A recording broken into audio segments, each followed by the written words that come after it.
Stellantis has finally appointed a new CEO. He's from the United States and does have an interesting background. Can he essentially save the company? Well, that could be too much of an ask. Here are the details. Hello, my friends. Welcome to the channel. I'm Sam Evans. You're watching the Electric Viking. Great to have you with us. Stellantis ended a nearly 6-month search for a new CEO by appointing Fiat Chrysler veteran Antonio Filosa to replace Carlos Tavares, who resigned in December after huge pressure from dealerships, saying basically in revolt, huge pressure from shareholders because the performance of the company was terrible, and huge pressure financially. Filosa, an Italian native who is currently Stellantis' COO for the United States, for the Americas, I should say, as well as Global Chief Quality Officer, will start in his new position on the 23rd of June. The board selected Filosa to be CEO based on his proven track record of hands-on success during his more than 25 years in the automotive industry, Stellantis said in a statement yesterday. Filosa takes charge at Stellantis as it tries to reverse its slumping sales, its cash problems, myriad demand issues, and rebuild its very strained, very damaged relationships with dealers, suppliers, and even unions that eroded during Tavares' tenure. He will have to work to minimize the effects of President Donald Trump's 25% tariffs on cars imported into the most important market for Stellantis, which is the United States.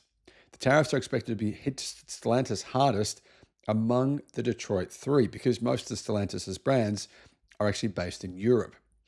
Filosa 51 is expected to reassess Stellantis' global footprint of about 50 vehicle assembly and powertrain plants, way too many, with Trump's tariffs encouraging regionalization after decades of globalization.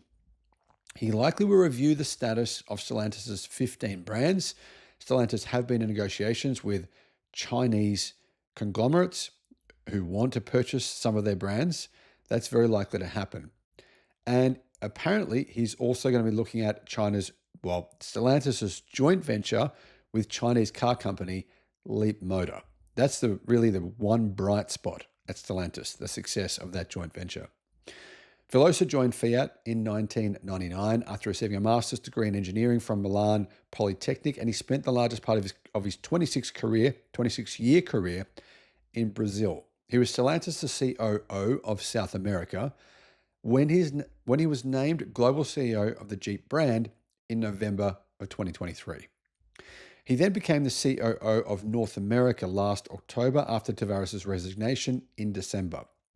Filosa's role grew to include South America when he was appointed COO, or Chief Operating Officer, for the Americas region and joined the interim executive committee set up by Stellantis chairman John Elkann. He assumed additional responsibility as Chief Quality Officer in February. As COO, Filosa has sought to try and fortify the US executive ranks with veterans who understand the American market, the dealership network, and the consumer base. And he's doing this because Stellantis dealers in the US have essentially revolted. They have very publicly in the media made clear that their relationship with the company is basically almost non-existent. It's been a very public and damaging PR situation for the company. He brought back a retired Tim Kuniskis in December to reassume leadership of Ram. He also moved Jeff Comer back to his previous role as US head of sales after a disastrous 2024, during which Stellantis lost nearly 2 points of US market share, while inventory piled up at dealerships to the point of just a situation that was unsustainable. Comer had been reassigned to a commercial sales role in February 2024 under Tavares. One of my first decisions has been to bring back talents that we lost in the past, Filosa told reporters at the Detroit Auto Show in January. That's why I was very happy when Kuniskis accepted the challenge to come back. I was very happy when Jeff Comer accepted the challenge. Filosa will have a hell of a lot of work to do. Elkann and Stellantis CEO Doug Osterman have And Stellantis' CFO, Doug Osterman, have described 2025 as a disastrous year. Now, they called it a transitional year, but it's been a disaster for the automaker, with profits expected to be in line with 2024 results, meaning not good. In late March, Trump announced tariffs on cars imported into the United States, which is Stellantis' biggest profit generator through sales of Ram and Jeep pickups and SUVs.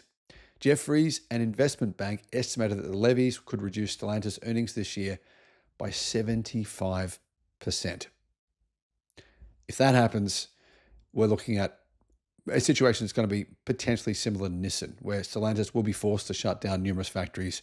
It's already fired thousands of staff, it's had to, but we're looking at a situation where they're going to be forced to sell assets, to sell brands, and they'll have no choice.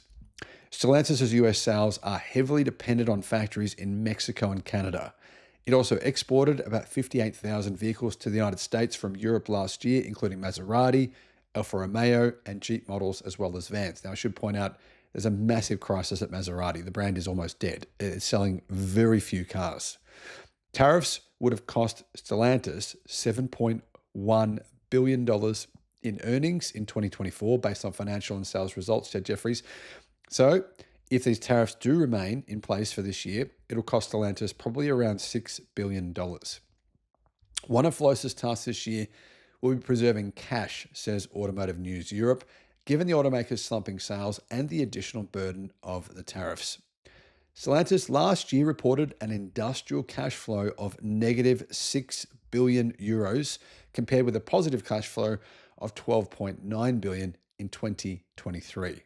This year, you can imagine cash flow is unlikely to be positive. In the first quarter, Stellantis' combined shipments fell by 10% to 1.2 million, and revenue fell by a further 14% to 40.1 billion.